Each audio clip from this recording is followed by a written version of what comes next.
Hello, everybody. Welcome to the podcast. We're looking at Return of the Fly from 1959, the direct sequel to The Fly from 1958. I remember liking this movie back 10-ish years ago when I first watched it, and I liked it today too. What can I say? It's different. It's definitely not the sci-fi adventure. It's more of a classic kind of a horror movie, but I think it works for what it does as a cash in, a quick sequel, a studio trying to make money off an IP real quickly. I think it works. I appreciate it and I do enjoy it. I just find it overall to be a massive letdown and disappointment considering what it should have been. And it's not because it's in black and white. It's just the black and white is just sort of exhibit A on why they had a really good idea to do a good sequel to a great movie. And they just didn't want to go all in with it. I agree, though I will say I think it is still a good sequel to a great movie, if that makes sense. They definitely cut corners on the budget. They went black and white instead of color, which is just odd because you went color for the first movie and people liked it. Like it would have only helped this movie. And they went cheap on the cast. They only brought back one person, Vincent Price. They did bring back two characters, sort of two and a half characters. Well, I guess I should say four characters, maybe. So three and a half characters. I'm really getting my math wacky here. Yeah, I think there was only one glaring thing that didn't match continuity from the first movie, which we can talk about in a little bit. But Yeah. Vincent Price came back. Honestly, he was okay in this movie. He wasn't the all-star that he was in the first.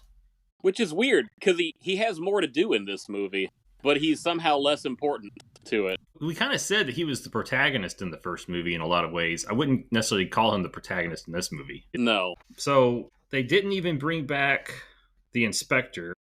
That I don't understand at all. Yeah, so there's mixed messaging on this. Herbert Marshall played the police inspector in the first movie. The official story is that he had an illness, and that's why he was replaced by John Sutton, not Dutton, of Yellowstone, who played a new character, Inspector Beecham, who they've kind of retconned to have helped the original inspector. Now, Herbert apparently made like 6 more movies, though, before he really got sick. So sounds like it did have more to do with money. And I also heard through one of the commentaries with Brett Halsey, who actually plays Philippe, that the director would have paid him more if he had only known that that was the real problem. So I don't know if the communication was real good in 1959. Wait, the director would have paid it more if he knew what? If he had known that Herbert wanted more money to be the inspector, apparently he would have done it. It's logical because the inspector plays a much larger role in this movie. He's almost the protagonist, even though we only see him briefly in the beginning. And then he kind of takes over the last 20 minutes of the movie. Yeah, he's the key person to fix the problem. He's not in the first hour of the movie for the first hour of the movie for the most part, but he does come back at the end, and he's kind of shoehorned in because they need to have someone fill that role. So it's a little bit odd. The pacing gets a little wacky the last 20 minutes, but it works. The other retcon is that in the original movie, The Fly, the original laboratory, so to speak, was in Andre's house in the basement. Are we sure about that? Because I've been questioning it ever since I've sat through this movie. Yes, it was in his own house. And in this movie, they've moved that set, which was the original set, but they put it in the factory. Or as Vincent Price calls it, the foundry. The old foundry. The Delam Freeze foundry. He tells, when Philip, they're riding home from the Helene's funeral, and he tells the driver to take him to the old foundry, and there they meet the old watchman, Gaston, who is apparently played by a new actor. So they brought back Gaston for one little bit with a new actor, but they couldn't recast the inspector just to say it's the same character from the first movie. Hey, man, what are you going to do? I agree. What do you think they're paying Gaston for to guard the old abandoned foundry? Because I'm assuming they're no longer doing work there. They just still own the property somehow. It makes no sense why it would not be used anymore unless they are not using it because of the crime scene, which in reality did not take place there. Well, no, the crushing did. No, the crushing took place in the fountain. Yeah. Man, people die in factories all the time. You don't shut the things down. That they do, especially in whatever year this... When do you think this movie is supposed to be set? And how is it also relative to the first film? How much time do you think is taking place between them? I mean, it looks like it has to be at least 20 years. I'm not really sure how old Philip was in the first movie. He's like an 8-year-old going on 3. Do you But think the original Fly was supposed to be a contemporary movie, as in it's more or less 1958? I don't think they thought about that one bit. And they didn't choose to think about it during the making of this movie. So, I did. I was like, oh, is this the 1970s now, or what? now it helps if the other movie was in the like 1940, but I Yeah. don't know if that works in terms of how television works, Uh-huh. how he explained his device in the first place. Oh, that's right. He had to reference television in the first movie, and Yeah, now it's not that television didn't exist yet, but it wouldn't have been well known where it would have been in homes. okay, huh? Or Fascinating. if they did, it would have been the TVs would have been the size of the microphones we're using right now. But yeah, but no, his wife in the first movie would bring down his milk and cookies each night for the Fly to eat. So that was in the house. And then it's weird though, especially because the whole subplot in the original with the white-headed fly. The fly is only around the Delam property, and it's in the garden in the house, and the Philippe keeps finding it. So that wouldn't make sense if the accident happened in the foundry. But then when Andre mutates into the Fly Man, he just kind of casually walks over to the factory, and Helene I get does the too. feeling that they're close by. I get the feeling both the Probably. brothers live close to the factory because I think the That's- Fly actually showed up at his brother's house for a very brief amount of time. Huh? I didn't think so, but that's a detail I've forgotten. So in this movie, it starts with a funeral, and old Helen is dead. The mama, the crazy mom. She did not have a happily ever after in that ending. No, she had a happy ending to the movie, but apparently she went nuts. So pretty soon after, and I would imagine we hinted that it's probably been about 15 years. So little dorky Philip is a big, tall, dorky Philip now. I like him as a mad scientist. I do too, actually. He does well. It's hard to believe that little dork from the first movie grew up to be this guy. The little dorks always become the craziest of men. That's how it happens, man. Well, he's not really crazy in this movie. Well, that's true. He is maniacal. He's obsessed with a particular thing. You'd call it his father's legacy. Maybe that's what it is. Well, he wants to be the next Dora the Explorer and get lost in his work, and he's going to be more careful than his father. They reference the conversation at the end of the first movie. I appreciate that. That was a good conversation between the two. And I told you, Vincent Price, he didn't know what he was making when he says that. He's all kindly in the first movie. He doesn't know what he's promising there. Yeah. And now he's going to have to live up to that promise because little Philip, Big Philip, says he wants to complete his father's work. He gets Francois to tell him what really happened, and he believes it, which is in and of itself impressive, I suppose. He's read up on the details somehow. Apparently there were rumors going around, so... The news, there was a newspaper guy who I thought the newspaper guy would have had more of a role in this, having watched the Incredible Hulk TV show. You figured he was just there to establish that there were rumors going around about what happened to Andre Delam. Yeah, he's no McGee. And so he kind of... What's the best way to say it? He gets Francois to take him back to the lab, which is not where it used to be. And... Maybe they moved it out of the house. That would make sense, right? He literally moved the lab out of the house. I don't understand why they didn't leave the lab in continuity where it was and just remake it. Because the house has no relevance either in this movie. They don't go back to the old house, so far as I know. It doesn't look like they're living there. I'd assume they're living in Francois' house, or they got a new one, because there is a house. No, but it's a house that has no relation. House. No, it's the same house. No. The grandfather's house. He talked about the grandfather left it to his father because he loved it, and then he took it over. I think it's supposed to be the same house, but whether it is or isn't, I don't know. But all right. So he starts redoing his father's work using notebooks that apparently weren't destroyed. Francois says he's not going to help, so he hires a guy who works for Francois, the alleged Alan Hinds. This was a good subplot. I forgot it was in the movie. This was good. And Alan Hinds quits working for Francois to go work for Philippe. And he says eventually he starts working for free because he wants to see the completion of Philip's father's work, Andre's, because it's just revolutionary. But don't trust people that say they're going to work for free. The Joker taught us that. right? Yeah. So this guy turns out to be Ronald Holmes, an industrial spy, and he's working with Paul Bear. Not really, but a guy who works at a funeral parlor. And his plan is to steal the technology, or at least the plans that make it, and sell it to the highest bidder, the disintegrator integrator. I think I got that right. Very Dennis Nedry engine Jurassic Park before that was a thing. Kind of a Yes. age-old story about greed and humanity. And yeah, so Philip hires his own double agent, so to speak. And eventually he is running out of money, though. So he basically cons Francois into paying for the remainder of the work by saying he will sell his half of the factory to the highest bidder if he doesn't help him. And presumably ruin the company that way. Yeah. Yeah, because he wouldn't care who he sold it to. And he didn't even offer to sell it to Francois. But yeah, you would have thought that so, had been in the agreement if there's two brothers who have an equal share, that one would get first right if it was going to be passed on. You would think. Oh, well. Well, I would have made it the condition for funding the rest of the experiment. Yeah, I don't know how it works if he's the son of the brother, but yeah. So, anyways, Francois at that point says he will help, but he's going to try to talk him out of it the whole time. And he kind of doesn't. He kind of doesn't really push back at that point. But, whatever. Move the movie along. Yeah. And so the first 25 minutes of this movie are basically them building the device and doing all the things that we saw in the first movie. So it's a little slow. Like, you really don't have to have watched the first movie to enjoy this movie, because they reproduce most of, if not all of, the experiments and reference what the things they were trying to make sure didn't go wrong. There's no so stock they footage. The ceramic plate.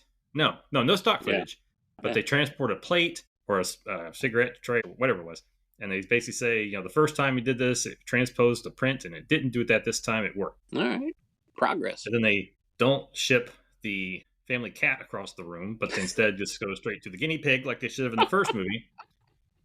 That crazy Andre. Yeah. And they do discover a new problem that's basically turns anything you transport into Andre the Giant in the pituitary gland and grows it. So they get a giant, was it a rabbit? Or guinea pig? What was it? Huh. Did you miss that? Boy, I forget what creature they used for the experiment. I think it was a guinea pig. They kept calling it a rat, but it was a guinea pig. It's not like it became a monster. It was just bigger than it was supposed to be, right? Yeah, and I think the way they filmed that was they just put the thing it was supposed to be standing on, they put a mini version of it. So it was like you took a guinea pig and tried to jam it into a glass Coke bottle or something. So that's a problem. But they fixed that. And then they transport another guinea pig, and they say they're going to check on it in the morning.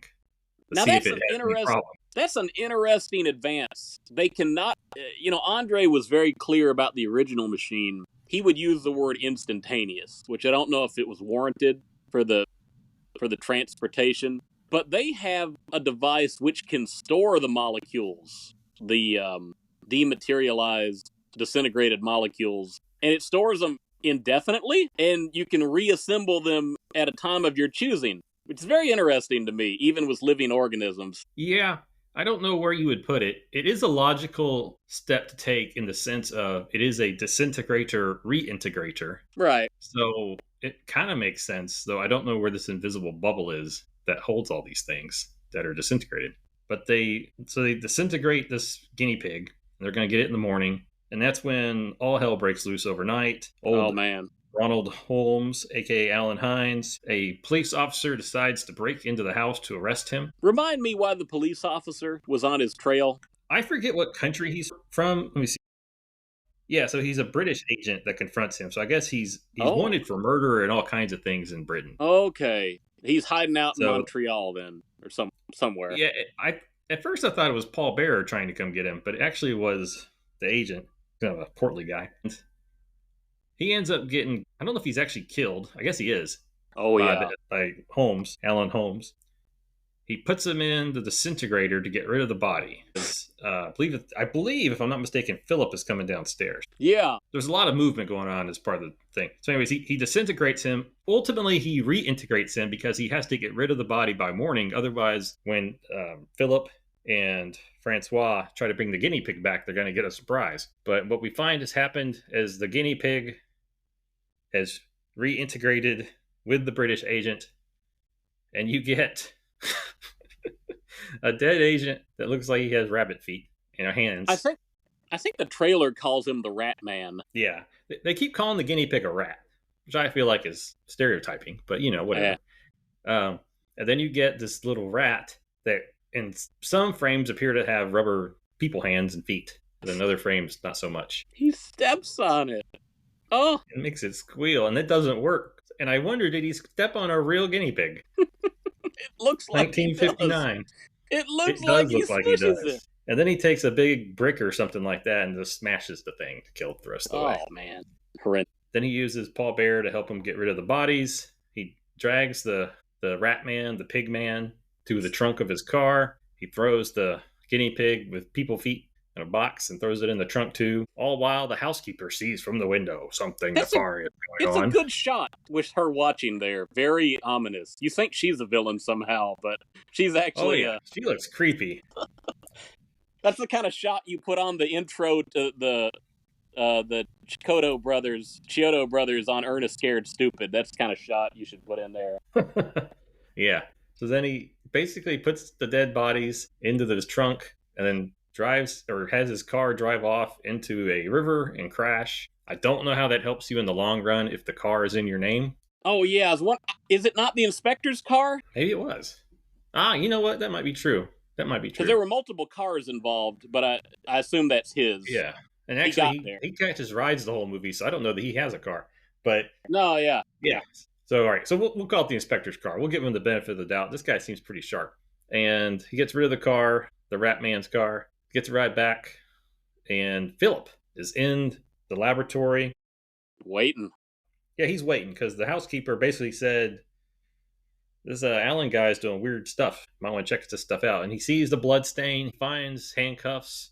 He basically creates too much of a problem for old Alan, Ronald, to talk himself out of it. And he pulls a gun on Philip. They get into a very sad little fight.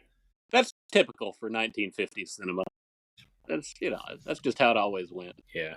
And eventually Philip gets knocked out, and Alan needs to get rid of the evidence, puts him in the device, goes to disintegrate. But just before he does, he decides to be a jerk. And prior in the movie, you see that Philip is triggered by flies. He's scared, has panic attacks, basically. Yeah. So I don't know if he did this out of spite or if he did this because he wanted him to reintegrate with a fly. But he probably doesn't get the irony because he doesn't know the original story, at least not for real. And he puts the fly in the machine as he disintegrates. That's pretty cold-hearted right there, man. Absolutely. And then he runs away, and on his way out, he shoots Francois, who had just shown up because Philip had called him to say, hey, you need to get over here. And Francois is wounded. Now, supposedly the police had been called too, right? Allegedly. I don't know. I don't feel like Francois should have got there before the police. So it makes me wonder if he just said he had called the police, and then when they heard the gunshot, if they called the police. If you were right that the brothers' houses were right next to each other and this is the same house, it does stand to reason he could just run over across the lawn. It does. I could see it going either way. He was definitely in a position where he would lie to Alan and say he had called the police. That was definitely a smart move to say whether he had done it or not, because he didn't want to give away the secrets. So Alan drives off. I forget where he goes, but he drives off. Doesn't he go to visit Paul Bearer, or does he not? I don't know if he visits him, but he goes home and calls him because he's got the plans. Oh. He's got pictures of the plans. Yeah. Yeah, he's got all his junk in his car, right? Yeah. I guess he stole that car then. Yeah, that's another question. Which car did he use to get away? That was Francois' car. Oh, man. Francois, man. Lost his woman, lost his car, losing his business, losing his nephew. Probably lost his stomach with that bullet wound. I don't remember if they said how serious it was, but it was pretty little shot there. Some people just lose. What can you say? And Denny Hamlin. He gets a little. All right. So the housekeeper and the girlfriend, which we haven't even talked about. Oh yeah, there's a love interest in this movie. What is she in this movie for? Why is there a love interest? Eye candy. I don't think she's that much, but she's some eye candy for the movie. Cheap eye candy. I feel like Colleen was way better eye candy, but also a good actress for the role in the first movie. I just get nothing from this lady. It's not that she's unattractive, it's just, what has she got going on? Yeah, Cecile, she has a relationship with Philip. They're definitely at least dating. and they She's knew in each the other. house. She lives in the house. Yeah, and it's unclear whether or not he's married, or if it's a girlfriend, or even the housekeeper's Maybe daughter. Like, we don't know. maybe she's a cousin. Now there is a reference made at one point in the Distant movie. cousins. There is a reference made to the girl. What's her name again? Cecile. And her mother. Somebody, it's either the inspector or one of the police or Francois said the girl and her mother. So maybe that's the housekeeper. Maybe you're right. I missed that. I don't know. I don't think they explained, honestly. But she's there. I mean, she doesn't really do anything in the movie, so we haven't missed much by not mentioning her. She feels a lot more French than everybody else for some reason. Well, the housekeeper's pretty French because we can't understand a word coming out of her mouth. But Oh, well, that makes sense. Yeah, I give the movie credit then. so the housekeeper and Cecile patch up Francois enough where he can go downstairs and try to reintegrate his nephew. And that doesn't go real well. He comes back as Francois knows he's got to do it before the police get there, or else they're not going to let him mess with it. It's going to be a crime scene. Yes. And he also doesn't realize that he's been mutated. He just thinks that Alan disappeared him to get him out of the way so he could run away.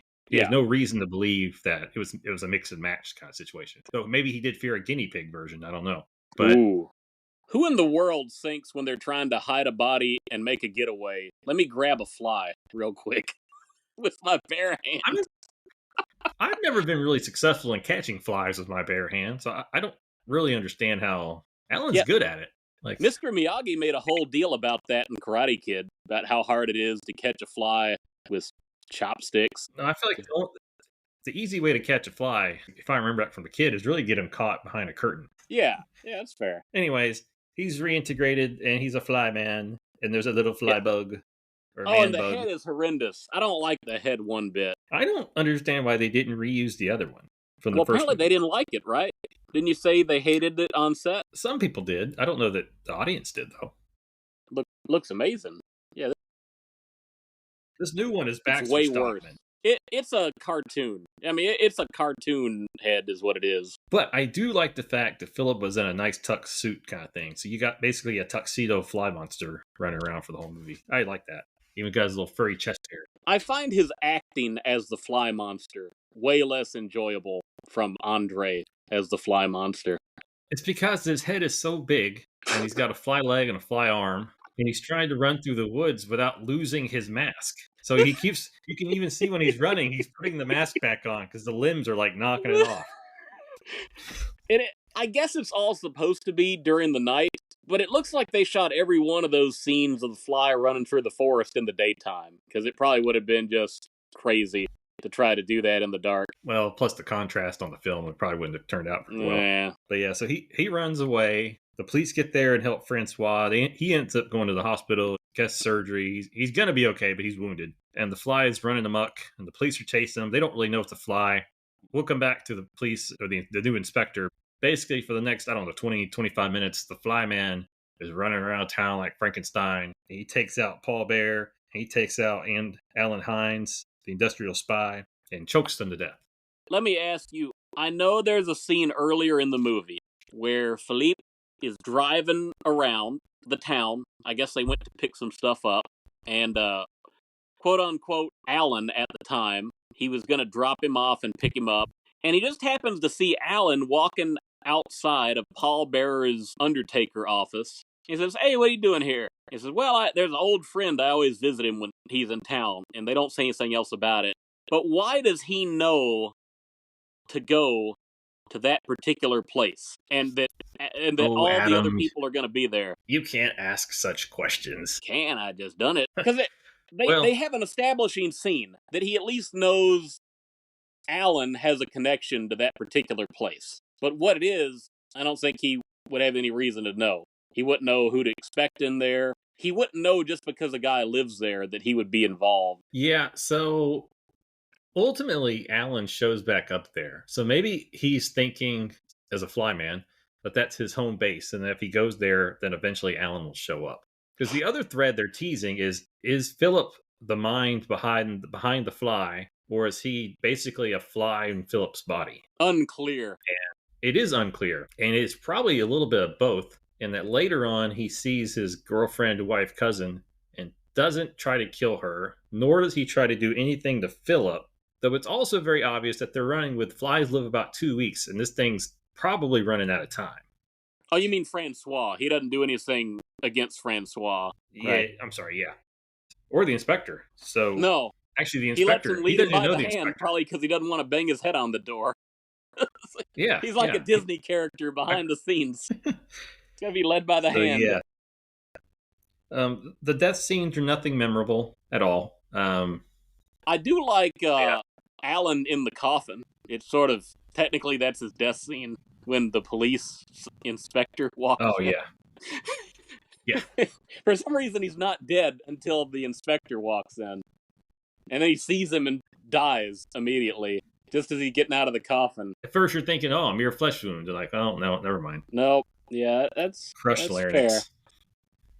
What does he do to Paul Bearer? What does he do to him when he killed him? Because Alan finds him some way. Isn't he laid out in a particular way? Well, it's interesting. He chokes him dead, but then apparently after the scene's over, the fly man lays him on a table and puts a sheet over him. So he hides the body. I enjoy all the scenes that are shot from the first person perspective, and you see a lot of them when he's going to kill the bad guys. It looks almost shaky cam, some of it, which I don't know they did a whole lot in movies back in those days. Yeah, I liked Paul Bearer being all nervous. It's like he knows he's about to be in trouble. He's not quite sure what the nature of that trouble is going to be, but he keeps hearing noises in his head and looks for the buzzing noise and the dragging foot. And eventually, the fly takes him out. But it is they make you wait for it. He's hiding behind a door somehow with that big old head. How'd he do it? How'd he get there? So he kills them. So before he runs away, the inspector is helping Francois and Cecile, and he hears the buzzing, "Help me! Help me!" I can't do a good buzz fly. Do we have the right police officer here? We got him all straight, because he's not the first police officer to witness the "help me" fly bit. There's trigger happy somebody. What's his position? He's a sergeant. The sergeant fires like 10 bullets, and he never hits the giant fly head. He fires at least one of them in the lab in the basement, which seems like it's a really bad idea to fire in a close quarter area like that. You would think. I like his comment to Francois when Francois is in the hospital. He says more along the lines of, "We told him to stop and he didn't stop, so we fired at him." It's like, okay, that's how... I don't know if that's how they do it in Montreal or France or whatever, but... Well, in their defense, they didn't know who he was, and you had a gunshot victim in the floor. So if they're running... Yeah, that's fair. That's fair. I think the initial shots, are probably fair game. Later on, I'm not so sure. They assume he's armed. That's what they would assume. They assume he can shoot back. Yeah. So we got Sergeant Dubois, which I think is the guy with the gun who fires a lot. Yeah. You have the Inspector Beecham, which was the new character from the old movie, who's taking the place of the prior inspector. Mm-hmm. And then you have, I believe, Lieutenant McLish. And that's the guy who, as he's helping Francois, he sees the little man fly, the little one, not the big one. Okay. And he sees the head, which is much worse than the cool-looking thing we had in the last movie reveal. Yeah, that's disappointing special effect. You'd think with black and white they could hide that more. And they didn't even bother to make an arm and a leg human. Yeah. Very disappointed in that.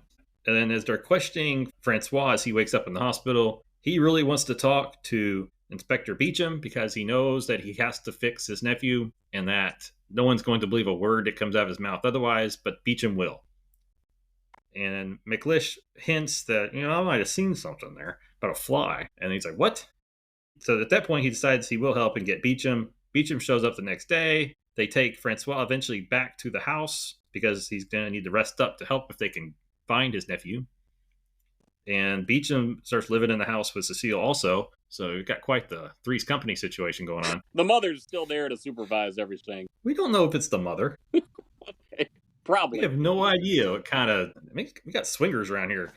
Do you think this... I know we talked about the difference of the settings between movie. Do you think this is in Montreal, Canada? Or do you think because of the angle with Alan and being an English criminal, do you think we're in real France now as opposed to Montreal? I think they're wherever the first movie was. But if I'm not mistaken, wasn't the short story based in France, the movie in Canada? Montreal. So I think Right, they're that still was in their Canada. but it never says it. And Yeah, I'm yeah. thinking if he's on the run from England, wouldn't it make more sense if he's running around France, other parts of Europe? It would make more sense. So they're all in the same house. The inspector goes downstairs. She is able to find Philip and puts him in a jar. Grabs him with by the hand. I guess he had no energy. He said he wasn't eating, so he couldn't fly away. So he just grabs him and puts him in a little container, gives him some food. Yeah, and I get the feeling that the little fly, has Philip's face, but not necessarily his brain.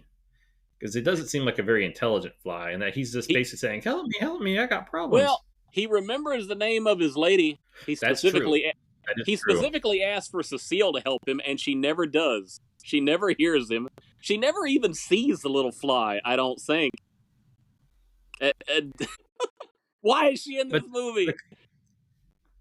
at the same time, she's never really surprised at what she sees. Oh, she screamed when she saw the fly man, the man fly head. But she didn't run away. She seemed to know what he was. I don't know. Anyways, eventually he shows up, crawls into her bedroom window, touches her with his good hand.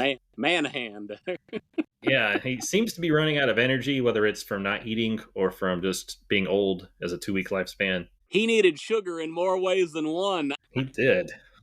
No fly kiss. And she screams, though, and the inspector comes in and he tells Cecile to go get Francois and take him to the basement. And it was time to go big or go home, so to speak. And he leads the fly downstairs, puts him in the big box, the transporter box, gets the little fly, puts it in the transporter box. Francois works the machine, and I was really hoping that we'd get something really messed up come out the other side.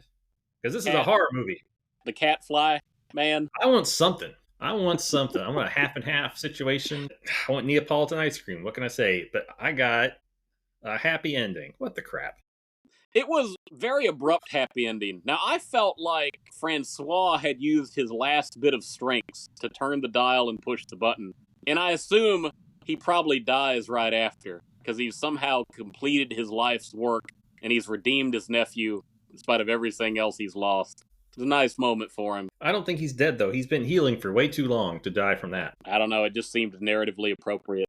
No, I agree. Like, he should have died, but he didn't. He's not on screen. And then Philip doesn't say a word, but he embraces his cousin. And I was waiting for a twist. Yeah. I wanted him to talk like a fly. I wanted to see a fly that had maybe a human butt. I don't know, anything. Just something interesting to say, this is not all fixed. And they show the fly and they go to black.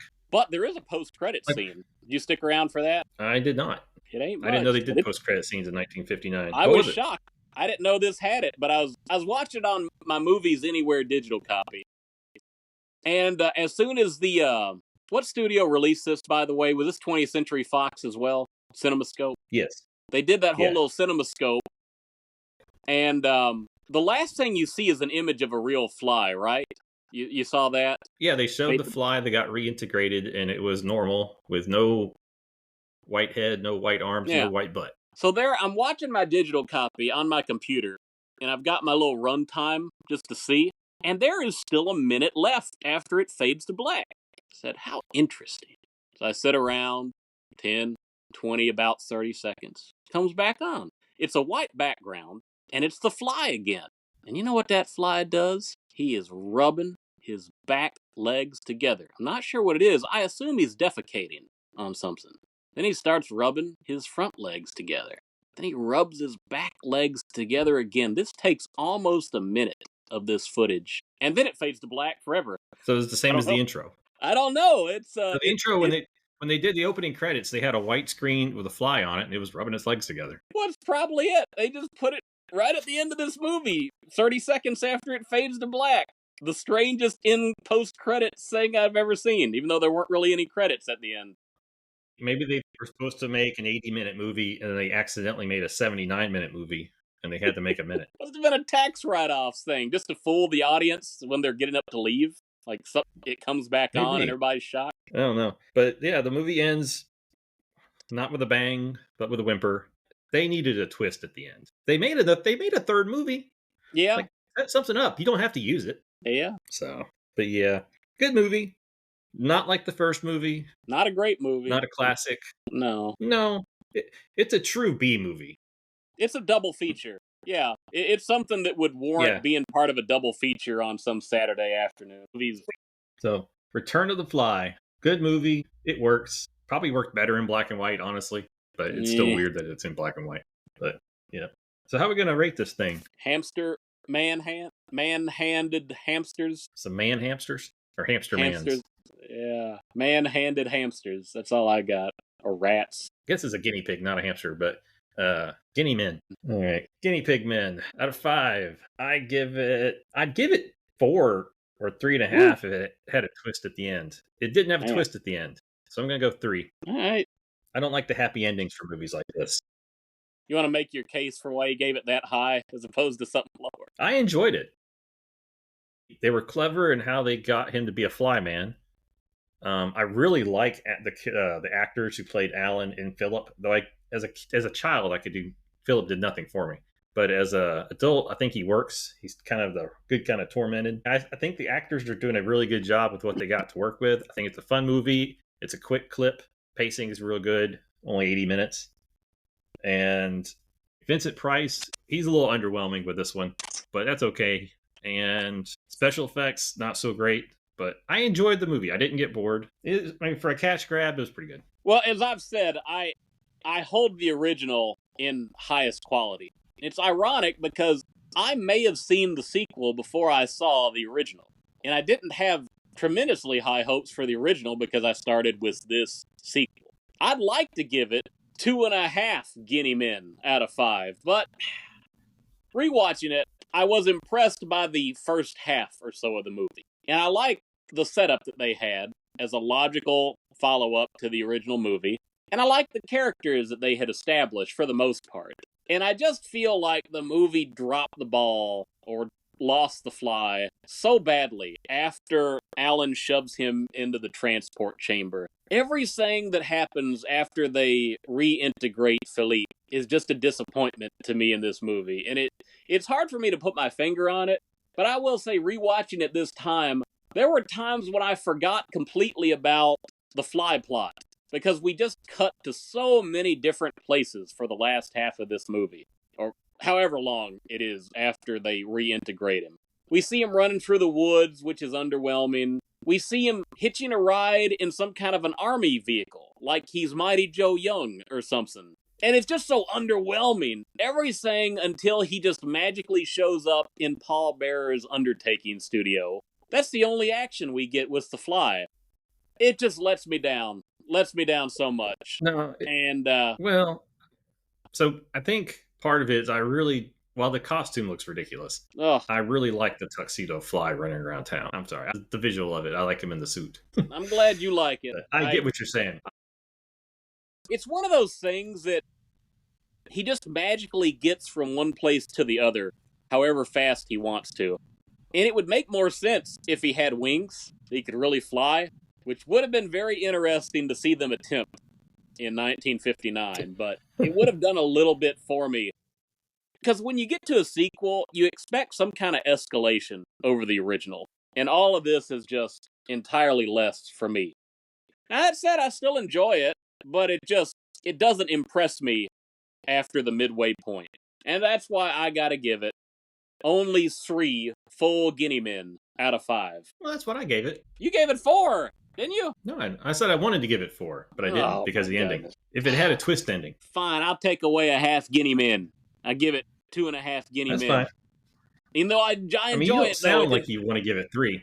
It's a fun movie. Yeah. I think I'm probably more generous to it because it was a rush job and came out less than a year. So maybe just my expectations were lower because of that. If this had come out like 5 years after the original and this was what you got, I would have been disappointed. But I think they did. I think the script's the winner, honestly. Yeah, the execution is not always there. With the exception of no twist at the end.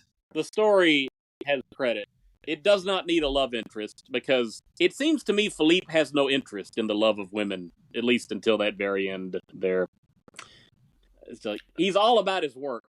He's all about his work. Maybe he changes now that he's somehow achieved his work and experienced the harsh realities of what happens when man dares to play God. But it's a happy ending, but it's an unsatisfying happy ending because you don't feel like Philippe and Cecile have really earned whatever bond they share together. it's not clear why they should belong together. No, and he murdered 2 people as the flyman. So, And there's also the unresolved plot points. The inspector, the first inspector who got murdered and put in the car, there's no one to hold accountable for that murder. None of the police, I'm going to say none of them suspect Alan, but there is a line of dialogue where Paul Bearer calls Alan, or whatever his name is, Ronald, and tells him, your name's in the paper, they're looking for you. But again, he won't go to trial, he won't be arrested. There's 3 dead bodies, and it's just kind of unclear who's going to be held accountable for anything. yep, I agree. Well, that has been Return of the Fly from 1959, and we will return again next week with a new episode on movies that Adam was not allowed to watch as a child. Maybe, I don't know. No. We'll figure out what we're doing. Yeah. All right, thanks everybody. Bye-bye. Buzz buzz.